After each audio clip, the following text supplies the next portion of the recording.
નમસ્કાર મિત્રો, જો તમે ફોન પે, જીપે, પેટીએમ જેવી યુપીઆઈ સેવાનો ઉપયોગ કરી રહ્યા છો તો આ રીલ્સ, આ વિડીયો તમારા માટે ખાસ મહત્વપૂર્ણ છે અને આને છેલ્લે સુધી જોજો, કેમ કે આ તમારા કામની વાત છે. વિડીયો થોડો મોટો થઈ શકે પણ આ સમજવા જેવી વાત છે અને આ ખરેખર ખૂબ જરૂરી અને ઉપયોગી છે. વાત એવા પ્રકારની છે કે મારા એક મિત્ર છે, ઉમેશભાઈ એમનું નામ છે, અમદાવાદમાં રહે છે અને મૂળ એ રાજસ્થાનના વતની છે. થોડા દિવસો પહેલા એમણે એમના દીકરા માટે રાજસ્થાનમાં એક એક્ટિવા કે બાઇક જેવું ખરીદી કર્યું અને એના અનુસંધાને એક પાર્ટ પેમેન્ટ કરવા માટે એને જીપે નંબર પર સામેની પાર્ટીને 54,000 રૂપિયાનું પેમેન્ટ કર્યું. હવે તમને થશે કે પેમેન્ટ કર્યું 54,000 નું, તો એમાં યુપીઆઈ જીપે સર્વિસને શું લાગે વળગે? તો કેસ એવા પ્રકારનો છે કે એમણે સામેની પાર્ટીને પેલા ₹1 વોટ્સઅપમાં સ્ક્રીનશોટ મોકલ્યો કે જો મેં તમને ₹1 કર્યો છે, આ જોઈ લો, તમારા ખાતામાં આવ્યો. સામેવાળી પાર્ટીએ એવું કહ્યું કે હા, મારા ખાતામાં ₹1 આવી ગયો છે. ફરી એ વ્યક્તિ ઉમેશભાઈએ 54,000 રૂપિયા સામેની પાર્ટીને મોકલ્યા. તો જીપે દ્વારા સામેની પાર્ટીને પૈસા ના પહોંચ્યા અને સામેની પાર્ટીએ એવું કીધું કે મને તમારા પૈસા મળેલા નથી. ઉમેશભાઈનો મને ફોન આવ્યો અને એમણે કહ્યું કે રામભાઈ, મેં સામેની પાર્ટીને 54,000 રૂપિયાનું પેમેન્ટ કર્યું પણ એમને મળેલું નથી, આવું કેવી રીતે બને? એટલે મેં એમને એવું કીધું કે તમે તાત્કાલિક એક કામ કરો, સામેની પાર્ટીને નથી મળ્યું તો તમે સાયબર ક્રાઇમમાં ફરિયાદ લખાવી દો. એટલે સૌપ્રથમ એનો 1930 સાયબર ક્રાઇમમાં ફરિયાદ લગાવવા માટે ફોન કર્યો.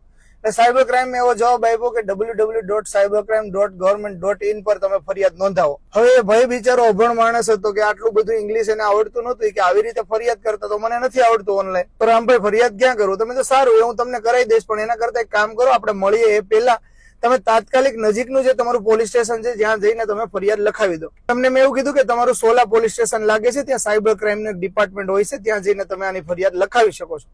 એ ભાઈ સોલા પોલીસ સ્ટેશનમાં પહોંચે છે, ત્યાં સાયબર ક્રાઇમનો જે અધિકારી હોય કે જ્યાં બેઠો હશે એમને મળે છે અને એ વ્યક્તિ એવું કહે છે કે આ અમારાથી ના થઈ શકે, આમાં કઈ. એને ફરિયાદ ના લીધી અને એને એ જ વસ્તુ કીધી કે તમે 1930 ફોન કરીને ફરિયાદ કરો, આ અમારો વિષય નથી. 1930 ફોન કર્યો તો 1930 વાળા એવું કે www.cybercrime.com માં ફરિયાદ કરો, જે એની વેબસાઇટ ગવર્મેન્ટની છે એમાં. એટલે મેં એને એવું કીધું કે એક કામ કરો, તમે તાત્કાલિકમાં બેંકમાં જાઓ અને બેંકને એવું કહી દો કે આ પેમેન્ટ જે છે એને સ્ટોપ કરાવી દે.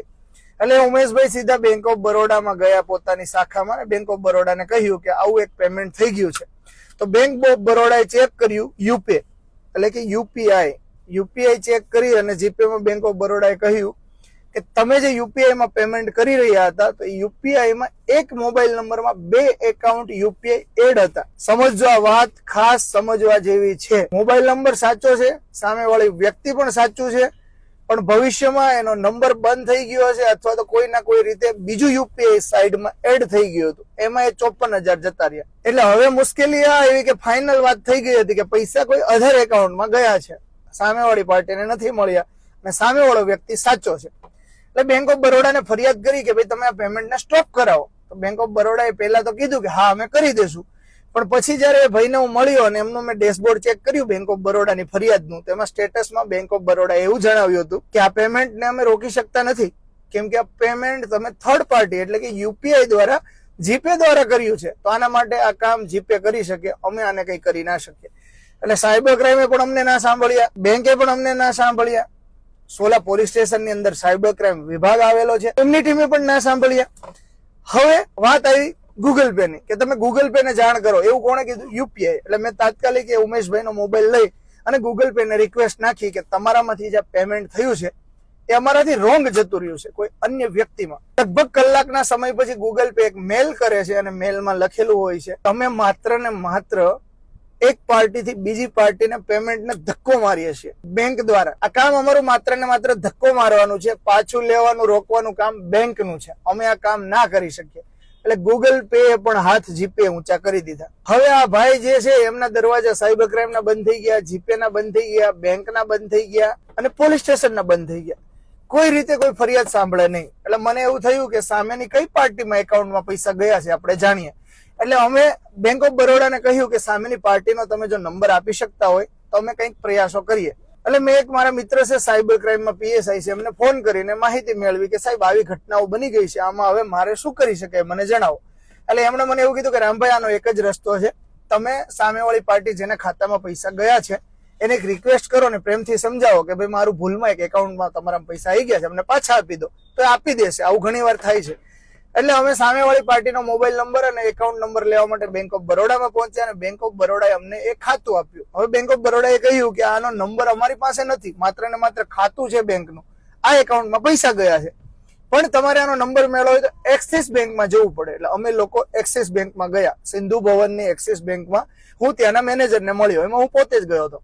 હવે મેનેજરને મેં કહ્યું કે આવી ઘટના અમારી સાથે બની છે મારા એક મિત્ર સાથે. તો એક્સિસ બેંકના મેનેજરે એવું કહીને ઊંચા હાથ કરી દીધા કે તમારે પેલા એફઆઈઆર ની કોપી આપવી પડે તો અમે તમને માહિતી આપીએ, અન્યથા આ પ્રકારની માહિતી આપી શકાય નહીં. હવે એફઆઈઆર ની કોપી તો હતી નહીં, એટલે અમે કીધું કંઈક થઈ શકે તો કરો. તો એને એકાઉન્ટ ચેક કરીને ખાલી અનઓફિશિયલ એટલી માહિતી આપી કે એકાઉન્ટમાંથી પૈસા ઉપડી ગયા છે. આમાં કોઈ જ પૈસા નથી, એકાઉન્ટ ઝીરો થઈ ગયું છે, આ પૈસા આવવાની શક્યતા નહીં હોત. તો મિત્રો, આ જે ઘટના બની છે ને હાલ અમારી સાથે ચક્રાવે ચડી છે, નથી કોઈનો સપોર્ટ આમાં મળી રહ્યો.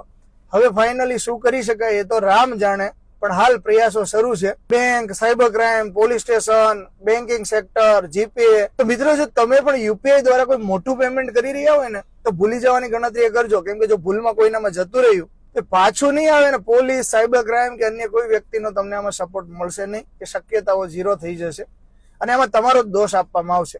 એટલે જો તમારે આવી ઘટના તમારી સાથે ના બને એના માટે હંમેશા કહું છું કે યુપીઆઈમાં પેમેન્ટ કરવા કરતા નજીકની બેંક શાખામાં જાજો, સ્લીપ ભરજો, પૈસા જમા કરજો અથવા ચેકથી પૈસા આપજો. બાકી બને ત્યાં સુધી જીપે, ફોન પે, યુપીઆઈ દ્વારા આવડી મોટી રકમના પેમેન્ટ ના કરશો. 2-5 હજાર રૂપિયા બરાબર છે, પણ હાલ 54,000 રૂપિયાનું પેમેન્ટ જતું રહ્યું છે અને આ ઘટના મારી નજર સામે છે. એટલે મને એવું થયું કે આપના સુધી આ માહિતી પહોંચે. તો મિત્રો, વધુમાં વધુ લોકોને આ વિડીયો શેર કરજો, જેથી અન્ય લોકો સાથે ઘટનાઓ ના ઘટે અને કોઈની પરસેવાની કમાણી 54,000 રૂપિયા બહુ મોટી રકમ છે. માણસ વર્ષ દિવસ કામ કરે ત્યારે માંડ બચત થતી હોય છે, એ બહુ ઓછા લોકોને થાય છે.